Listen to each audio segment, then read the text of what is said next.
Oke, jumpa lagi dengan video Emos Jakarta, video YouTube yang membahas tentang cuci mobil, salon mobil, semua tentang usaha cuci mobil dibahas di channel YouTube-nya Emos Jakarta.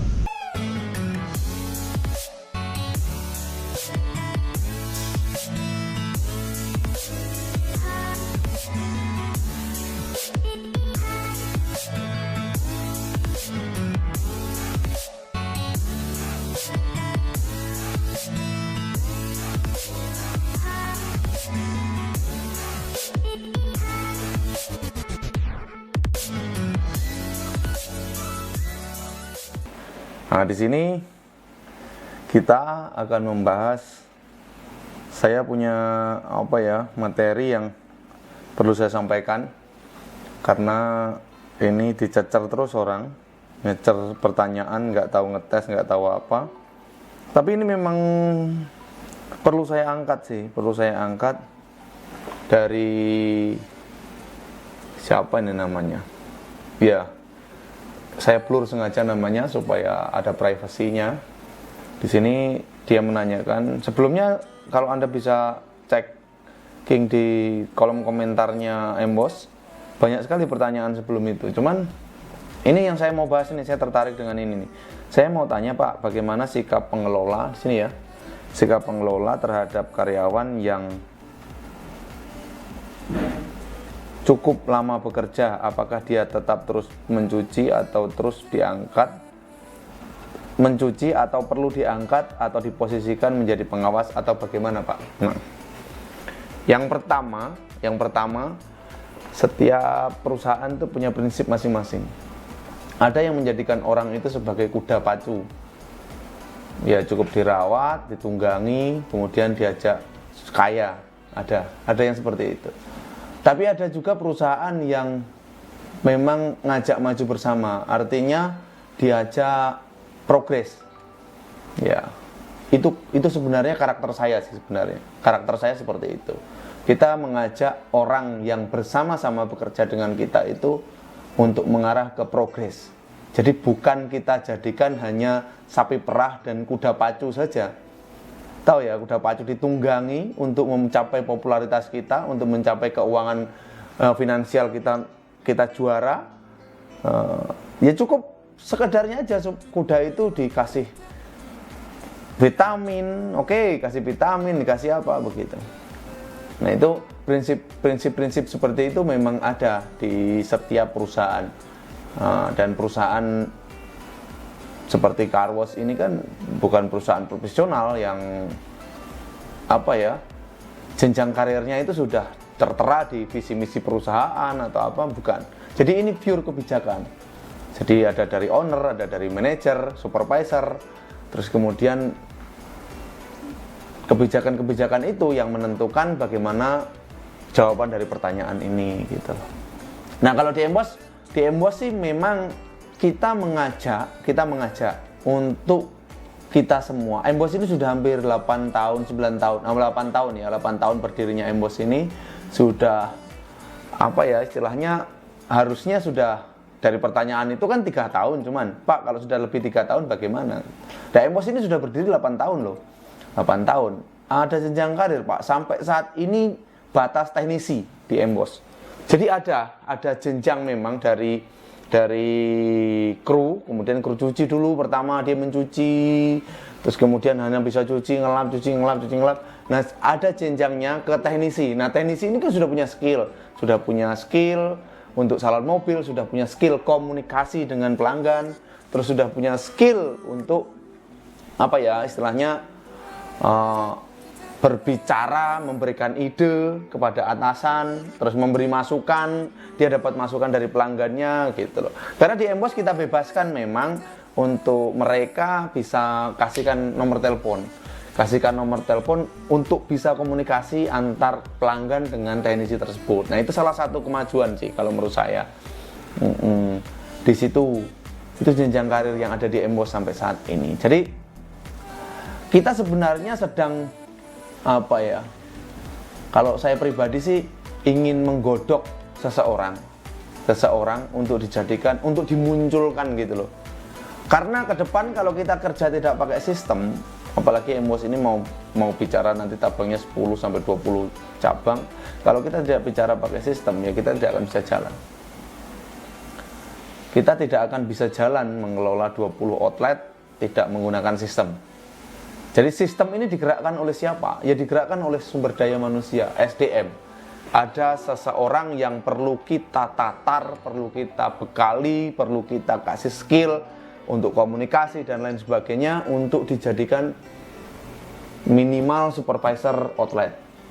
Ya, itu sebenarnya bukan rencana tapi harus direalisasikan. Nah, itu sudah kami realisasikan di beberapa cabang Embos. Walaupun yang lain memang belum ada yang lain. Belum direalisasikan begitu loh. Nah, pertanyaan ini sangat jelas. Ada mau seperti apa kan Pak setelah 3 tahun gitu. Kembali lagi kita bisa komunikasi dengan si 3 tahun ini, si anak yang 3 tahun ini. Bahkan di sini ada yang sudah 7 tahun loh, 6 tahun, 7 tahun loh. Kita tawarkan atau kita sharing. Pertama kita sharing. Saya selalu ngajak sharing mereka. Ya kan? Saya ajak sharing mereka. Bagaimana kamu bisa melihat kamu bisa melihat perkembangan kerjaan seperti ini? Wah, saya nyaman Pak di tempat ini saja deh. Saya nggak mau ini dan mau itu. Ada yang seperti itu. Ada yang keluar dari Embos itu karirnya bisa langsung melesat. Ada.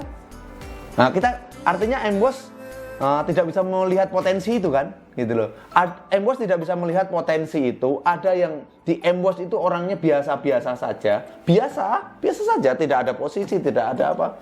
Tapi setelah dia keluar dari Embos, dia dapat posisi. Dia bisa dipercaya oleh owner dan progres, bukan hanya dipercaya saja kemudian merugikan. Ini salah satu fakta loh yang saya bicarakan loh ya. Bisa merugikan orang yang punya duit bukan. Dia bisa bekerja sama, panjang loh kerjasamanya, udah ada 3 tahun lebih loh kerjasama itu. Panjang kan? Udah panjang kan kerjasama itu kan? Panjang dan menguntungkan. Buktinya apa? Dia buka outlet lagi, cabang lagi. Gitu loh. Artinya kita juga harus bisa membaca peluang anak-anak seperti itu. Nah, ada juga yang sudah keluar sana, pegang outlet ini, pegang outlet itu, mereka lagi masih berjuang, ada juga. Ada juga yang keluar dari Embos nggak jadi apa-apa. Ada banyak yang masih lompat sana, lompat sini, banyak yang seperti itu juga banyak. Gitu loh. Artinya tergantung individunya sih kalau menjawab dari pertanyaan ini. Menjawab dari pertanyaan ini, individunya kita tanyakan dulu, Pak. Kamu sebenarnya mau seperti apa sih? Gitu. Itu sering saya sampaikan pertanyaan-pertanyaan seperti itu. Sering saya sampaikan ke dia. Jadi saya mau melihat bagaimana potensi yang ada dalam dirinya, gitu loh. Kita mau lihat seperti itu. Jadi potensinya itu seperti apa? Terus dia mau niat nggak untuk kita berjuang? Ini pengalaman saya nih. Saya mau cerita nih pengalaman saya. Saya kerja di cuci mobil itu mulai dari nol. Tidak punya skill, tidak punya apa-apa. Kemudian bekal dengan supir saja saya. Bekal dengan bisa supir mobil saja saya di cuci mobil. Nah, kemudian saya diterima di cuci mobil di salah satu usaha cuci mobil, perusahaan cuci mobil yang notabene masih merintis dulu. Merintis lah ya. Nah, saya bekerja di situ. Kemudian 2009, 2010 ya biasalah. Saya pertimbangkan lagi karena memang dulu gaji cuman 400.000, uang makan 10.000. Tahun 2009 itu uang makan harian itu 10.000, gajinya 400.000. Itu rata-rata, kita nggak usah ngomong jelekkan perusahaan yang saya kerja, nggak, bukan seperti itu. Rata-rata memang kerja cuci mobil pendapatannya seperti itu. Kita nggak bisa cari yang uang makan 15.000, gaji 1 juta, kan cuci mobil 2009 nggak ada. Tidak ada. Saya belum jumpai itu. Nah, jadi dengan gaji seperti itu, saya pertimbangkan dong. Waduh, saya ini punya skill apa sih? Oh, saya nggak punya skill apa-apa. Oke, saya coba kabur. Oh, saya ke Bangka Belitung saat itu. 2010 saya ke Bangka Belitung. Saya pegang itu cuci mobil 1. Cuman ya tahu sendiri di daerah. Pendapatan lebih besar di sana. Cuman saya nggak seneng. hati saya kurang bergairah gitu loh. Hati saya kurang bergairah ketika nggak melihat cuci mobil itu rame gitu loh. Kan di Jakarta kan begini, kuantiti mobil itu bisa tumpuk-tumpuk terus mobilnya bersih-bersih. Kalau di daerah itu kita cuci mobil satu itu bisa menghabiskan air 1 toren 800 liter. Itu. Saya pernah alami itu loh. Saya pernah alami itu di Bangka Belitung. Cuci mobil opening, grand opening belum punya orang, kemudian rekrut saya itu melalui lowongan koran dulu tahun 2010. Saya pernah bekerja di sana. Terus kemudian saya banding lagi 2011 awal itu ke Linggau, ke Lubuk Linggau, Sumatera Selatan. Saya pernah ikut kerja cuci mobil yang pakai pondasi begitu, nggak pakai hidrolik, cuci mobil. Waduh, ini tangan ini bisa, kalau nggak hati-hati, mobil di daerah kan kita tahu sendiri kan, mobil di daerah itu kolongnya itu bukan sembarangan. Kalau kita nggak hati-hati itu bisa hancur tangan ini. Makanya disiasati di sana pakai sarung tangan kalau ngolong. Kalau nggak pakai sarung tangan, ini bisa kena besi-besi karat itu semua. Karena apa? Tingkat karatnya mobil itu sudah lubang-lubang gitu loh, pecah-pecah, kolong besinya itu sudah pecah-pecah gitu loh. Mobilnya mobil bukan mobil muda kayak di Jakarta, bukan. Di daerah itu kebanyakan seperti itu yang kita cuci. Jadi harus detail, bersih, terus semprotnya yang nggak sekenceng-kenceng di Jakarta seperti ini. Kemudian setelah itu ya udah saya putuskan untuk saya pulang ke Jakarta lagi. Saya balik ke Jakarta lagi dengan skill yang ya karena usia saya ini di atas rata-rata mereka, teman-teman saya kerja cuci mobil, saya sudah cenderung bisa komunikasi lah dengan pelanggan gitu loh. Jadi mungkin bos di mana saya kerja dulu itu melihat saya. Ini beda dengan teman-temannya. Bukan melihat saya sebagai orang pintar, bukan. Karena usia saya sudah tua, usia saya di atas mereka. Cuci mobil rata-rata kalau di Jakarta kan belasan tahun. 18, 19, 20, 21, 22.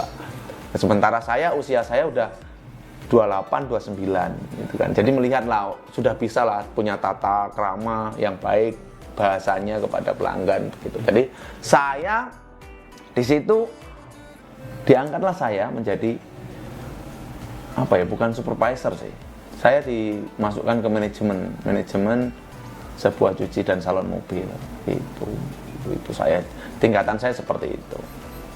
Ya kan, kalau kita bicara progresnya, ya awal mulanya seperti itu. Jadi potensi itu sebaiknya memang kita gali terus dalam diri kita kalau kita memang mau maju si orangnya. Tapi sekali lagi ada nggak perusahaan memberi kesempatan nggak? Itu juga penting. Kalau perusahaan nggak memberi kesempatan untuk kita maju, ya setengah mati kita untuk maju. Ya, kalau saya sih cukup, kalau memang tidak dikasih kesempatan, ya saya targetkan hidup saya 5 tahun sudah selesai. Saya harus cari uang di luar. Itu kalau saya sih, kalau itu prinsip saya. 5 tahun tidak ada kesempatan progres di sini, saya keluar. Karena setelah 5 tahun nanti kalau kita teruskan, kita jadi bangkai. Jadi bangkai kita. Bukan jadi manusia, kita jadi bangkai. Ya, kesempatan itu nggak akan pernah datang kepadamu kalau kamu tidak bukan mencarinya. Kalau perusahaan tidak akan memberi kesempatan kita untuk maju di mana kita berada, ya udah kita pergi, cepat pergi. Jangan lama-lama. Karena usiamu nanti akan menentukan, semakin tua kamu semakin susah kamu bekerja sama dengan orang lain. Ya, jadi begini, sekali lagi saya jawab pertanyaan ini simple. Kita tanya si orang 3 tahun ini sudah sampai di mana, itu kita bisa takar ya. Kita bisa takar kemampuannya. Tapi kita tanya, kesempatan untuk maju mau nggak? Ada posisi, kita harus kasihkan posisi dia. Posisinya di sini. Batas kemampuanmu di sini, diiringi dengan pendapatan yang berbeda dengan yang sebelumnya. Itu prinsipnya seperti itu. Jadi nanti ketika kita sudah mau mengcopy sistem ini, cabang kita banyak, kita sudah punya orang-orang cetakan seperti ini. Dengan sistem gaji yang sama, yang berbeda begitu harusnya. Oke? Sudah jelas ya, saya pikir bagaimana dengan orang-orang yang sudah bekerja lama, Pak? Ya udah kita tanya, kita diskusi, kita berikan kesempatan yang baik untuk dia. Itu prinsip saya seperti itu. Kita kasih kesempatan yang baik untuk dia untuk berkembang. Sebagaimana kita juga ada kesempatan, kita kasih kesempatan orang lain untuk berkembang. Seperti itu kalau prinsip hidup saya. Oke, sampai jumpa video Embos selanjutnya ya. Jangan lupa subscribe, channel Embos Jakarta. Terima kasih buat komen dan pertanyaannya. Kalau ada pertanyaan-pertanyaan lain di bawah, nanti akan saya buatkan konten-konten seperti ini. Oke, Embos, tempat yang tepat untuk merawat mobil Anda.